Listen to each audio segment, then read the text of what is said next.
Amigos, ¿cómo están? Bienvenidos a Café Literario. El día de hoy vamos a tener una charla muy especial con un gran periodista y un excelente escritor. Héctor de Mauleón, ¿cómo está, don Héctor? Gracias por la invitación, muchas gracias, muy contento de estar aquí. No, hombre, muchísimas gracias. A mí me gustaría platicar un poquito de su trayectoria, cómo empieza, qué es primero, los libros, el periodismo.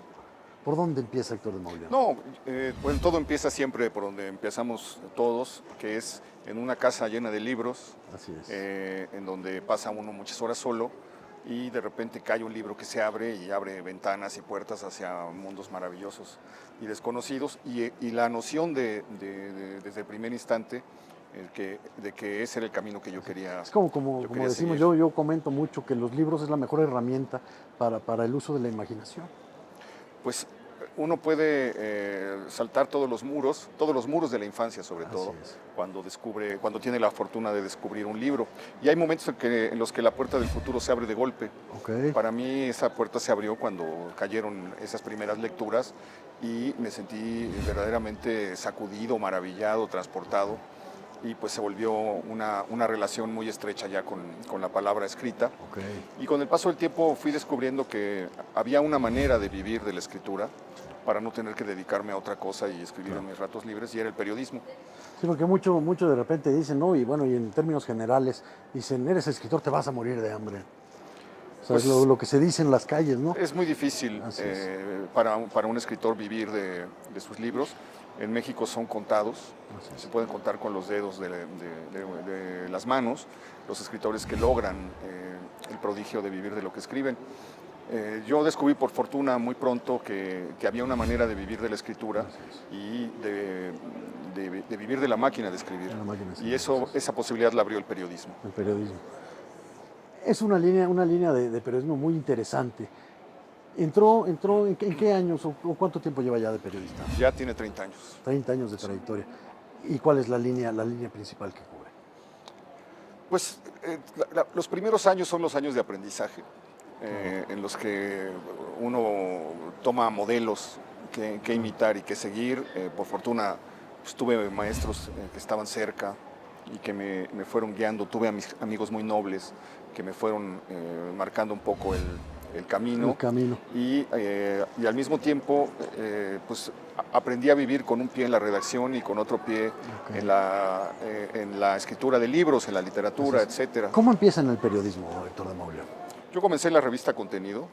Estaba yo en la universidad cuando vi un anuncio de que solicitaban reporteros en la revista Contenido, y yo ya tenía la intención, ya había estado buscando desesperadamente la manera de poder colaborar, de poder escribir en algún periódico o en alguna revista, pero no conocía a nadie que me pudiera ayudar. Así es que cuando fui a la revista hice un examen y después me pusieron a prueba a hacer un reportaje, y no solamente me dieron el puesto, sino que además me dieron el puesto de editor. Ah, caray. Entonces, ¿De entrada? De entrada. Wow. Empecé a hacer las dos cosas. Mi pasión no era por la edición. Okay. Mi pasión era por la investigación, hacer reportajes y esas cosas, pero me dieron la oportunidad de hacer las dos cosas y bueno, pues así fui empezando. Premio Nacional de Comunicación José Pagés. Sí, es un reconocimiento que me dieron el año pasado. El año pasado. Es un tema interesante, ¿no? Porque a fin de cuentas ahí señaló un poquito el tema del crimen organizado que estaba en la colonia Condesa. Pues mira, yo creo que como escritor, como periodista, sobre todo como escritor, uno no puede cerrar los ojos, puede hacerlo, sí, pero hay temperamentos a los que no se nos da cerrar los ojos ante una realidad tan brutal como la que está viviendo este país. A mí no me era posible ponerme a imaginar novelas que ocurrieran en otro lugar del mundo o en otra época, claro, cuando estábamos viviendo esto. Entonces, pensé que era necesario dejar un registro, una crónica de los años negros que ha vivido México, de esta edad oscura por la que está. Mucha falta que hace, yo creo. Pues yo visito mucho la hemeroteca, yo estudio mucho en la hemeroteca, y cuando reviso el periodo de la Revolución me desespera la falta de crónicas vivas de lo que era vivir el periodo revolucionario, que fue, si quitamos el nuestro, el anterior periodo en el que una ola de sangre bañó y recorrió el país. Que es un tema Entonces, interesantísimo. sí, hubo una epidemia de violencia semejante, Así es. aunque por otras razones. El país estaba hundido en una guerra civil, no en un enfrentamiento con el crimen organizado como en esta ocasión. Pero yo cuando visitaba la hemeroteca me exasperaba la falta de crónicas que pudieran alumbrar de cómo se había vivido, qué había sido en realidad en la vida diaria, en la vida cotidiana, ese proceso.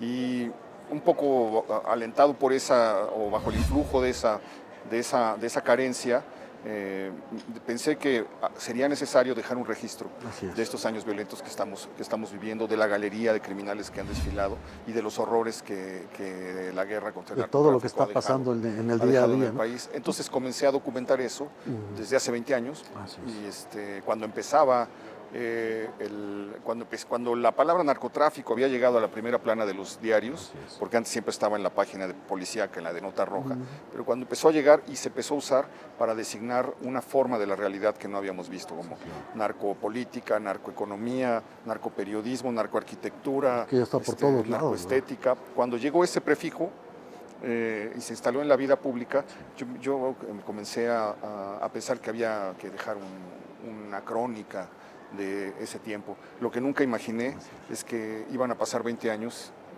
y que en lugar de mejorar íbamos a estar peor cada vez. Yo tengo una teoría, yo creo que todo esto, el tema delictivo, el tema del narcotráfico y todo eso, es derivado de falta de cultura en nuestra sociedad. ¿Usted qué opina? Yo creo que es resultado de la corrupción, de la impunidad, de la falta de movilidad social, de una estrategia que solamente ha conseguido empoderar a los grupos criminales, que ha llenado el país de militares y de armas y de balaceras, porque no se les ha ocurrido usar otras formas para desactivar a esos grupos, como la legalización de ciertas sustancias, como perseguir el lavado del dinero y los sistemas empresariales que respaldan y políticos que respaldan a estos grupos. No solamente enfocarse en la persecución de líderes criminales, ¿no? Es que como comenta, lejos de estar beneficiándonos, creo que vamos empeorando un poquito.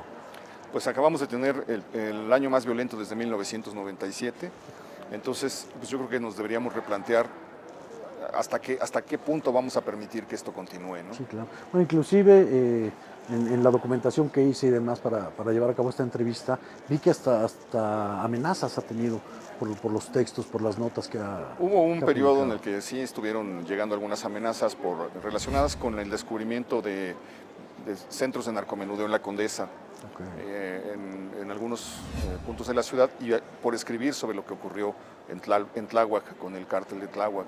Pero son cosas que tienen más que ver con el acoso que hay hoy de moda, un acoso cibernético desde las redes, que con amenazas reales, salvo un caso que sí era real, más bien parece que pues lo otro más va por el lado de las redes. Va más por las redes. Que digo, también las redes, yo algo que he visto es que ahora también todo el mundo se siente periodista, ¿no? O sea, ahí viene la desinformación o la mala información en las redes y generan caos.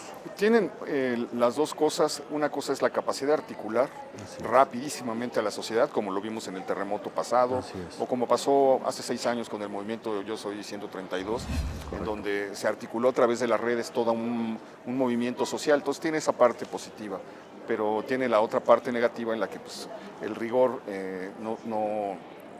no es el mismo que el rigor periodístico exige, y cualquier persona puede pues, comunicar cosas que no se verificaron. Pasó también en el sismo de septiembre de 2017, donde circulaba información que no tenía sustento.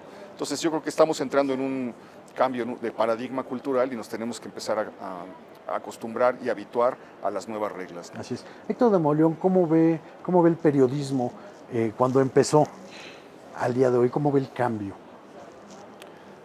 Era un periodismo que estaba desprendiéndose y estaba luchando por desprenderse de las viejas taras del periodismo, que era su relación estrechísima con el poder. El hecho de que existiera censura, de que los mismos directores o jefes de información decidieran qué podía incomodar. Inclusive el respeto a las instituciones o a la figura presidencial. Pues había un partido hegemónico, ¿no? Que llevaba 70 años, era el país del presidencialismo, Cuando yo empecé en el periodismo, estaba comenzando a vislumbrarse la posibilidad de que ese sistema de partido único y con ese presidencialismo poderosamente atroz se pudiera resquebrajar. Y entonces eso abrió campos a la crítica que no habían existido, que los habían dejado la generación anterior, sí, claro. Los que hicieron Proceso, los que hicieron La Jornada, los que hicieron el periódico 1+1, que fueron los que dieron la batalla real. Lo que nos tocó a nosotros son fisuras por las cuales pudimos entrar para lograr una década más tarde ver que llegara la transición, que es la célebre e histórica salida del PRI de Los Pinos y el ingreso a ese periodo en el que estamos todavía inmersos, que se llamó la transición. La transición que ha sido incómoda, ¿no? Pues que no fue una transición bien llevada y que pues hoy nos tiene también en una sensación de disgusto y de desencanto de la democracia, que es muy peligroso, porque se suele culpar a la democracia de las imperfecciones de quienes hacen las leyes y luego la gente toma salidas pues desesperadas y radicales que no siempre son las mejores. Don Héctor, me gustaría platicar un poquito, vamos a regresarnos al tema artístico y a lo que realmente nos gusta, que son los libros. Tienes ya más de 10 libros publicados. Así es, sí, tengo libros de crónica, crónica urbana, tengo libros de cuento, tengo una novela y tengo dos libros que reúnen las crónicas que he escrito sobre la delincuencia organizada y la violencia en México. ¿Qué línea es la que más te llama la atención? ¿Qué es la línea que más te gusta?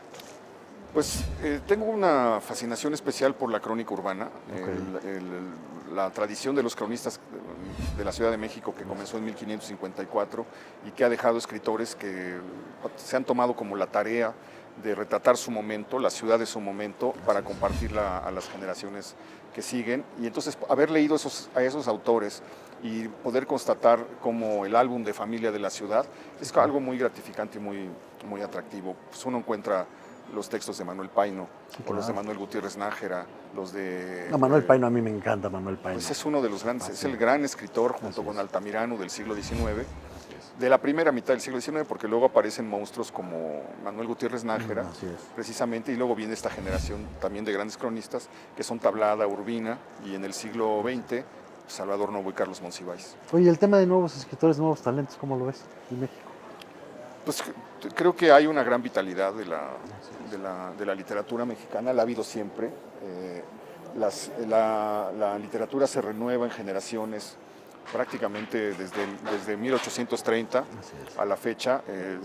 Hay jóvenes persiguiendo a los que están dejando de ser jóvenes y ocupando los espacios, y eso me parece muy saludable. Ha habido momentos, claro, en los que hay vacas sagradas que se quedan con la estafeta hasta su muerte, pero a pesar de eso yo veo una gran vitalidad y un deseo de experimentación, de búsqueda de nuevas maneras de enfrentar el fenómeno literario. Perfecto, don Héctor, desgraciadamente se nos acaba el tiempo. Te agradezco mucho. Fue una plática súper interesante, te agradezco muchísimo. Mil gracias. Amigos, esto fue Café Literario, recuerden, busquen los libros de Héctor de Mauleón, créanme que vale muchísimo la pena. Y bueno, nos vemos la próxima.